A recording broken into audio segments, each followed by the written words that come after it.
데살로니가 전서입니다. 우리 2장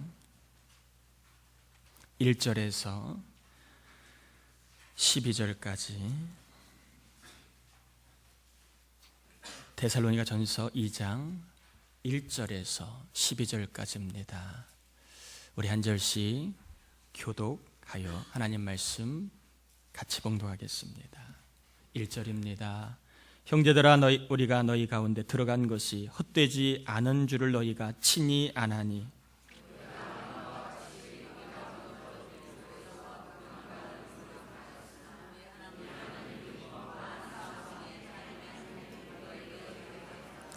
우리의 권면은 간사함이나 부정에서 난 것이 아니요 속임수로 하는 것도 아니라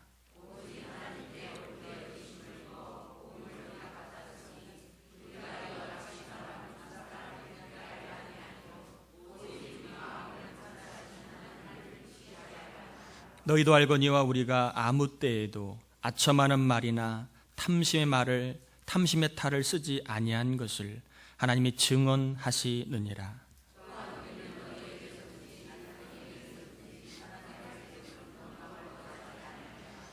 우리는 그리스도의 사도로서 마땅히 권위를 주장할 수 있으나 도리어 너희 가운데서 유순한 자가 되어 유모가 자기 자녀를 기름과 같이 하였으니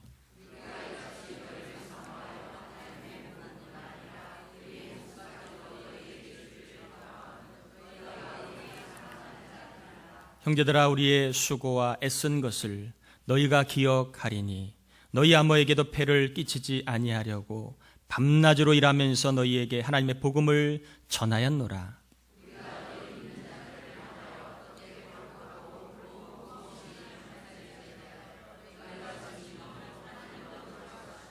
너희도 아는 바와 같이 우리가 너희 각 사람에게 아버지가 자녀에게 하듯 권면하고 위로하고 경계하노니 자기 자녀와 영광이 이르게 하시는 하나님께 합당히 행하게 하려 합니다. 아멘.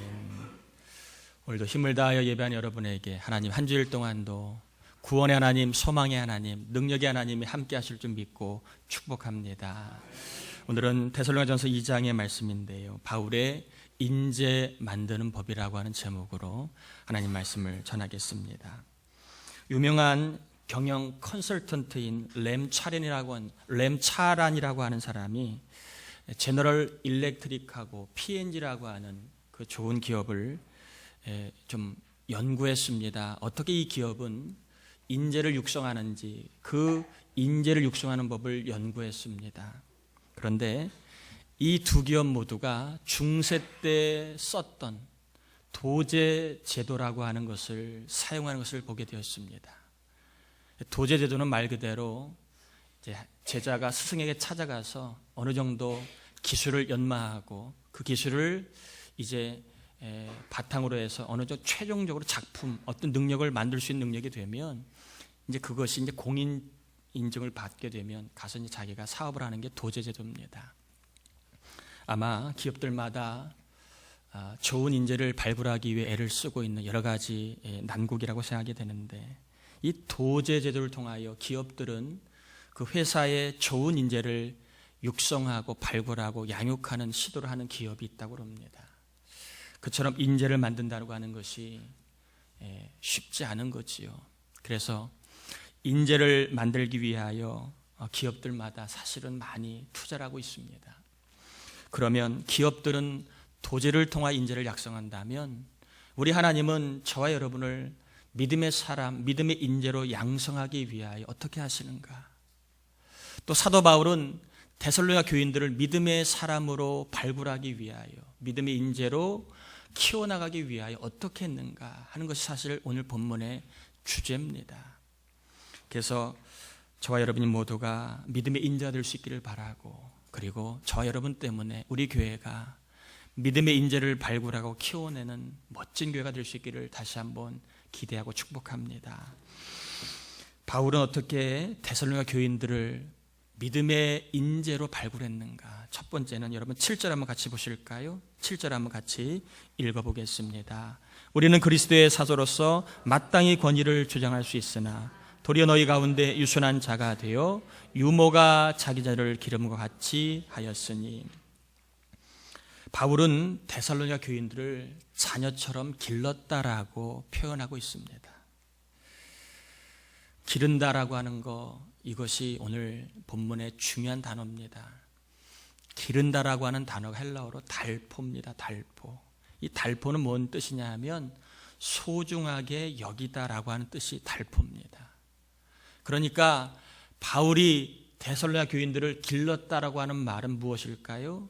내가 데살로니가 교인들을 소중하게 여겼다, 소중하게 대해주었다라고 하는 뜻이 이 길렀다, 달포에 담겨있는 의미인 것입니다.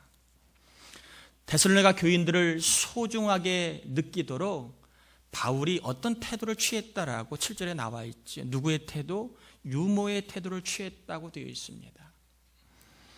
유모는 말 그대로 어머니를 대신한 아이에게 젖을 먹이거나 아이의 신체적인 욕구를 채워주는 사람을 유모라고 그러지요. 이 유모에게 가장 중요한 성품이 뭐냐 하면 유순함입니다. 유순함은 잘 쓰지는 않지만 원어적으로는 kindness, 친절함을 이야기합니다. 저도 아이들을 기르다 보니까 유순함이 참 어렵습니다.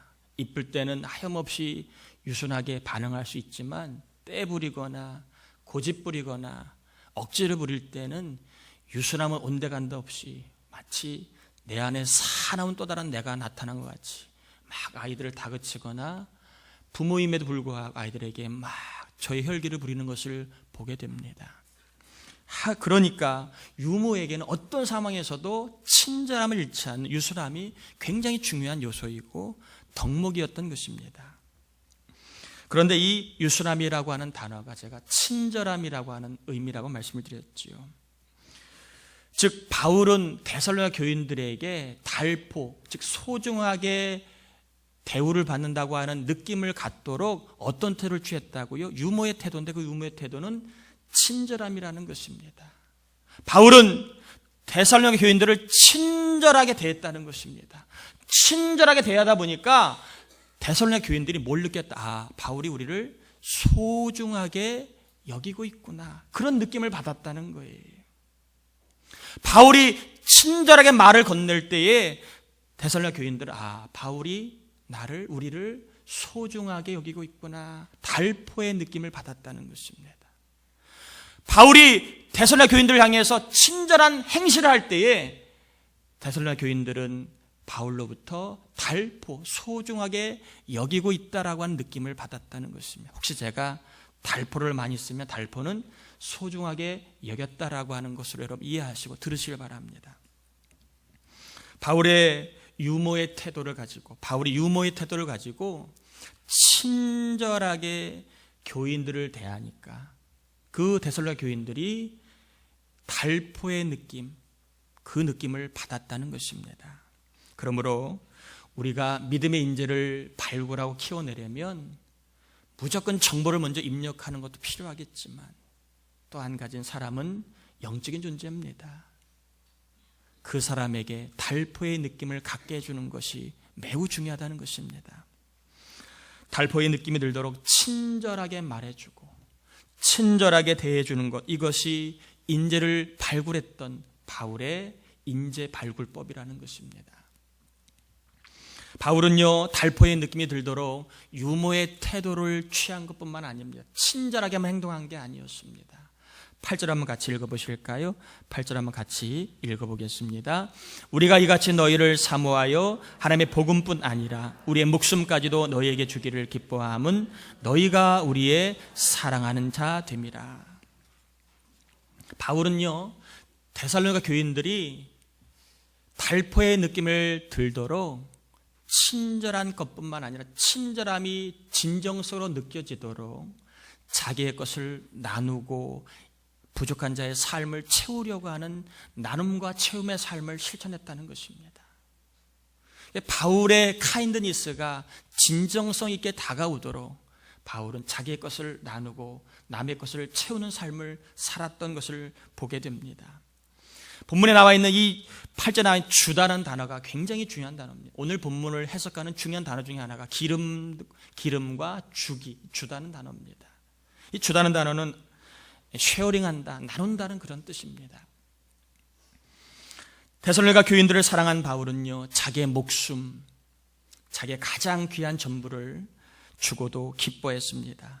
특별히 자기에게 있으나 데살로니가 교인들에게 없는 것을 발견하자 자기의 것을 기꺼이 기쁨으로 나누려고 하는 나눔과 채움의 삶을 실천함으로 말미암아 데살로니가 교인들이 뭘 느꼈다고요? 달포의 느낌을 받았다는 거예요.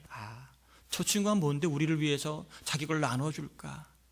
야, 저 친구가 뭔데 우리의 필요한 것을 채워줄까? 나눔과 체험을 통하여 달포의 느낌을 데살로니가 교인들이 받았다는 것입니다. 따라서 성도는요, 우리에게 조금 더 있는 것이 있거들라 이것은 나누라고 주신 덤으로 알 수 있는 지혜가 필요합니다.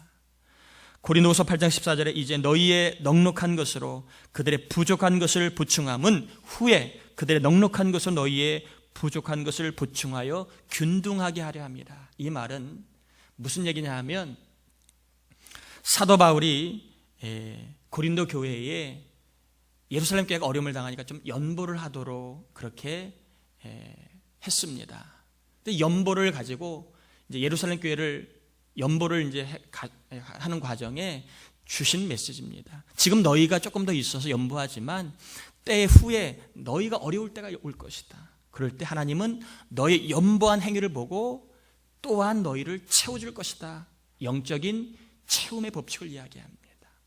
그러므로 저와 여러분들이 조금 더 있거들라 이것은 나누고 그리고 채워주라고 하는 하나님의 덤으로 주신 것임을 알고 우리가 살아가는 지혜가 필요합니다. 왜냐하면 우리도 살다가 보면 남의 도움이 필요할 때가 있거든요. 어려울 때가 오거든요. 그때 내가 남을 위해 나눌 때 그 행위를 하나님 기억하시고 채워주시기 때문에 그렇습니다. 목회를 하면서 참 많이 보람 있을 때가 있습니다. 여러분들도 신앙생활하면서 보람 있을 때가 많이 있지만 힘들게 모아 둔 물질을 남을 위해서 나눠주는 사람을 볼 때 참 보람이 있습니다. 얼마든지 편하게 지낼 수 있음에도 불구하고 남을 위해 자기의 시간을 나누어주는 사람 볼 때 참 보람이 있습니다. 자신의 몸이 피곤함에도 불구하고 연약한 사람을 위하여 수고하는 목자와 성도들을 볼 때 참 많이 진한 감동을 받습니다. 사람은 나누어 줄 때, 자기의 것을 나누어 줄 때 그 나눔을 보고 사람이 소중히 여김을 받습니다. 저는 이번 부활주일에도 우리 장로님과 상의를 했습니다. 작년처럼 우리가 이 주변에 부천시에 있는 그런 어려운 사람들 병원 진료비로 좀 구제사역을 하자라고 결의를 했습니다. 우리의 이 나눔이 우리 안에 조금 더 있잖아요. 우리 교회에 쌓아두면 뭐합니까? 이 조금 더 주신 것은 쌓아두라고 주신 것이 아니라 나누어서 하나님의 사랑을 흐르게 하라고 주신 것임을 안다면 우리가 넉넉하게 받은 이 은혜를, 이 사랑을 우리가 어려운 사람에게 나누고 그들이 소중히 여김을 받도록 달포의 느낌을 들도록 우리가 이 사랑을 나누어야 되지 않겠습니까? 특별히 이 시간 우리 모두에게 하나님이 다른 사람에게 달포의 느낌이 들도록 나눔과 나눌 수 있는 의지와 나눌 수 있는 능력을 우리 모두에게 주시기를 바랍니다. 특별히 나누는 것은요, 있어서 나누는 사람은 거의 없습니다. 따라해 볼까? 아껴야 나눌 수 있다. 아낄 때에 나눌 수 있는 것입니다. 쌓아놓고 나누는 사람은 거의 없어요. 아껴야 나눌 수 있습니다. 특별히 내가 아낄 수 있는 게 무엇인지 하나님께 요청하시길 바랍니다.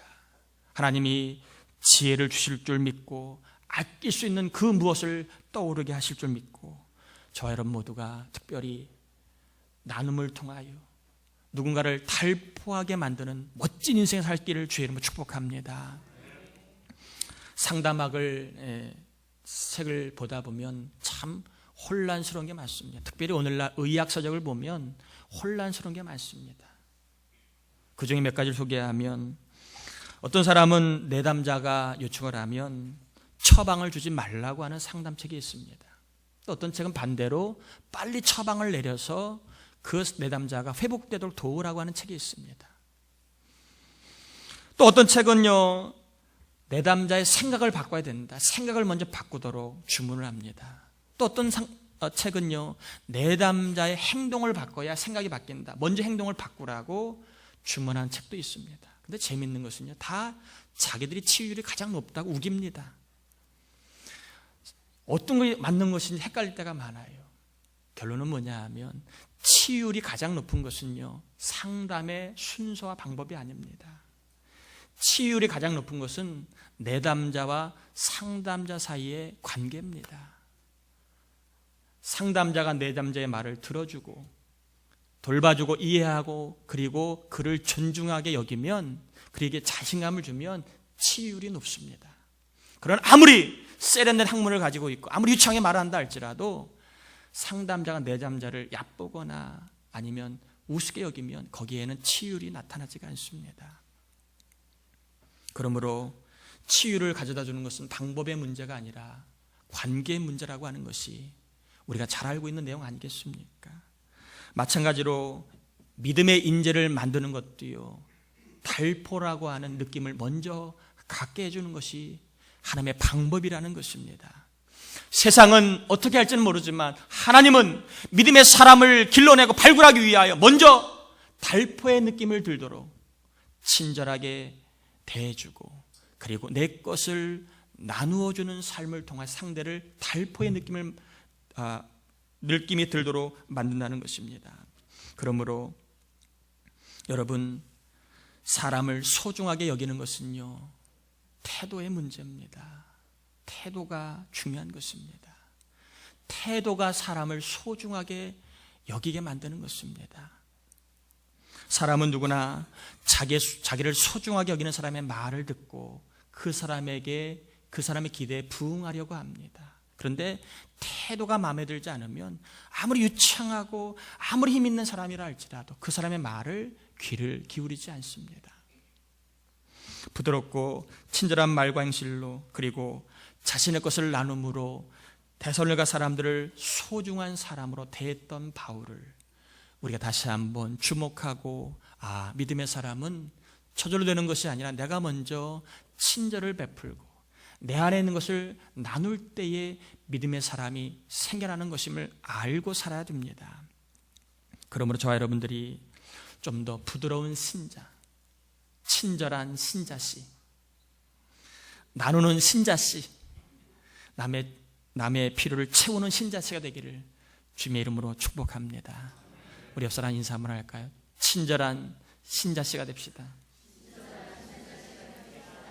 한 번 더 할까요? 나누는 신자씨가 됩시다.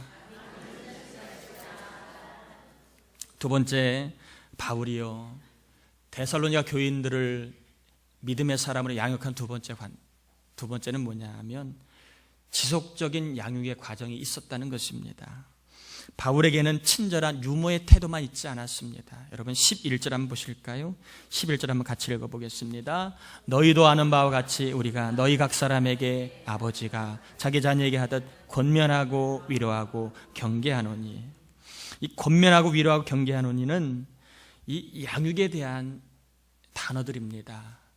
사도 바울이 아버지로서 양육자의 책임을 다하는 모습을 소개하고 있는 구절입니다. 예나 지금이나 부모에게는 양육의 책임이 있죠. 그래서 에베소 6장 4절에 아비들아 너희 자녀를 노엽게 하지 말고 오직 주의 교훈과 훈계로 양육하라. 참 살다 보니까 제일 힘든 것 중에 하나가 양육하는 것 같습니다. 저도 자식 문제만 나오면 쥐구멍에라도 숨고 싶어요. 참 이렇게 창피하고 부끄러운지 참 그렇습니다. 이 양육하라고 하는 이 단어가 헬라어로 ek트레포라고 하는 단어인데, 이 ek트레포는 장성할 때까지, 언제까지? 장성할 때까지 가르쳐 길들이는 것을 말합니다. 자, ek트레포가 언제까지요?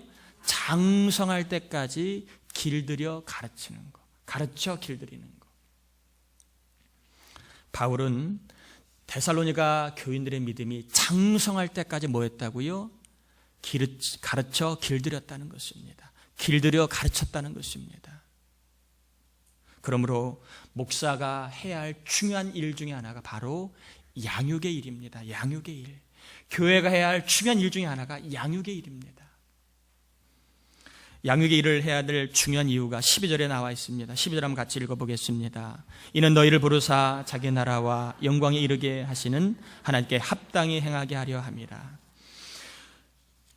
교회가, 목사가 성도들을 양육해야 할 첫 번째 이유는 뭐냐 하면 하나님의 나라와 영광을 맛보기 때문에 양육해야 된다는 것입니다. 무슨 얘기냐 하면 하나님의 나라와 영광은 믿음이 있어야 맛볼 수 있고 믿음의 분량만큼 맛본다는 것입니다. 그러므로 신자는 믿음의 분량이 커지도록 말씀으로 양육받아야만 그 분량만큼 하나님의 나라와 영광을 맛볼 수 있기 때문에 그렇습니다. 그러므로 저와 여러분 모두는 부족하지만 말씀으로 양육받으면 성령님이 믿음이 자라도록 도와주실 줄 믿습니다. 믿음이 자라면 믿음의 분량만큼 하나님의 일하심을 반드시 경험하게 하실 줄 믿습니다. 그래서 마태복음 8장 13절에 예수께서 백부장에게 이르시되 가라 내 믿은 대로 될지어다 하니 그 즉시 하인이 나으니라. 믿음만큼 믿는 대로 하나님이 일하신다고 말씀하십니다. 그러므로 저와 여러분들은 믿음이 장성할 때까지 말씀으로 양육받는 삶에 우리가 관심과 참여를 해야 한다는 것입니다.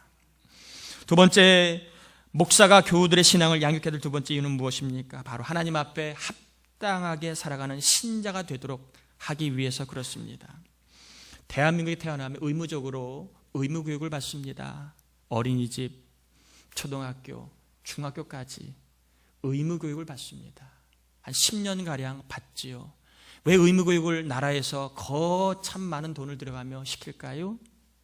올바른 사람이 되어 올바른 사람으로 살라고. 안 그러면 세상에 폐가 되고 세상이 어려우니까 나라에서 어마어마한 돈을 들이고 사람을 들여서 사람을 길러내는 것입니다. 세상도 올바른 사람을 위하여 투자하고 길러내는데 교회도 신자도 자기의 믿음이 자랄 수 있도록 스스로 자랄까요? 천만의 말씀입니다. 저와 여러분이 양육받지 아니하면 신앙이 자라기가 쉽지가 않습니다. 아마 저와 여러분 가운데는 양육이 뭐야? 예배만 드리면 되지 않은 분도 계실 것이고 또 그렇게 양육이 중요한가? 살면 되지 뭐 하는 분도 계실 것이고 또 여러분 중에는 양육에 대한 관심이 없는 분도 있을 것입니다. 특히 청년들 가운데는 말씀으로 양육받은 경험이 없이 신앙생활을 수년 동안 해온 분도 있을 것입니다. 여러분, 양육 없이 신앙생활 오다 보니까 주관대로 믿지 않습니까? 말씀대로가 아니라 주관대로, 느낌대로 믿지 않습니까? 신앙이 잘 자라지 않지 않았습니까? 그러므로 우리 모두는 하나님 보시기에 올바른 성도, 또 올바른 신자로 살기 위하여 반드시 말씀의 양육 과정을 거치지 않으면 힘들다는 것입니다. 훈련만큼 강한 사람이 되는 것처럼 말씀과 양육 과정을 통과해야 믿음이 자라고 믿음이 강해지는 것입니다. 바울은 짧은 시간이었지만 유모의 태도뿐만 아니라 양육자로서 지속적으로 양육하는 그러한 과정을 가짐으로 말미암아 데살로니가 교인들을 믿음의 사람으로 훈련시키고 믿음의 인재로 발굴해내는 과정을 겪었다는 것입니다. 말씀을 정리합니다. 우리 모두 믿음의 인재가 되기를 축복합니다. 또한 믿음의 인재를 키워내가는 우리 교회가 되기를 축복합니다. 특별히 믿음의 인재를 키우기 위하여 우리는 태도를 중요시해야 됩니다.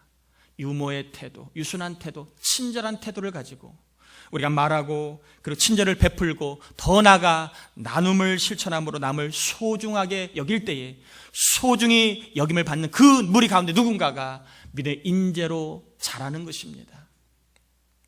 말씀으로 양육받아 하나님의 나라와 영광을 맛보고 올바른 신자로 복되게 살아가시기를 예수님의 이름으로 축원합니다. 우리 찬양하고 가시고 좀 기도하기 원합니다.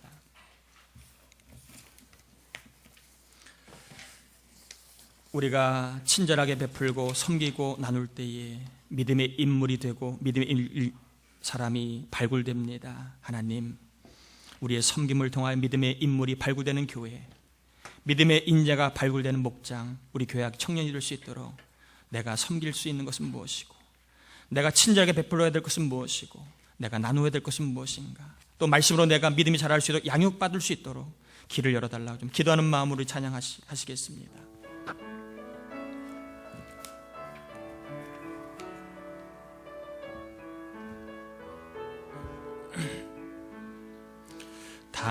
당신의 그 섬김이 천국에서 해같이 빛나리, 당신의 그 겸손이 천국에서 해같이 빛나리, 당신의 그 믿음이 천국에서 해같이 빛나리, 당신의 그 충성이 천국에서 해같이 빛나리,